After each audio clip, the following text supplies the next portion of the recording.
বন্ধুরা, অবশেষে women's premier লিগের অবসান ঘটতে চলেছে আজ। কারণ আজ দিল্লি ক্যাপিটালস আর রয়্যাল চ্যালেঞ্জার্স ব্যাঙ্গালোরের মধ্যে ফাইনাল ম্যাচ রয়েছে দিল্লিতে।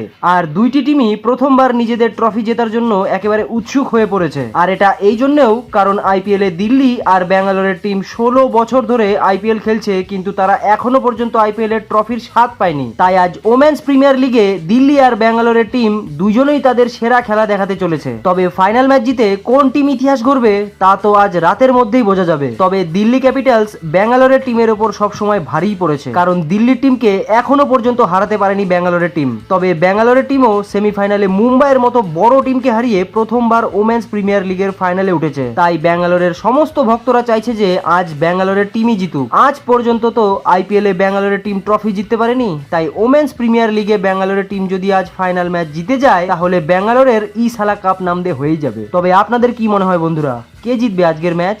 নিচে কমেন্ট করে অবশ্যই জানাবেন। স্পোর্টস জগতের সব রকম ছোট বড় নিউজ পাওয়ার জন্য আমাদের চ্যানেলটিকে সাবস্ক্রাইব করুন এবং পাশে থাকা বেল আইকনটি দাবাতে একদম ভুলবেন না। এই চ্যানেলে স্পোর্টস জগতের সমস্ত রকম খবর পাবেন সবার আগে।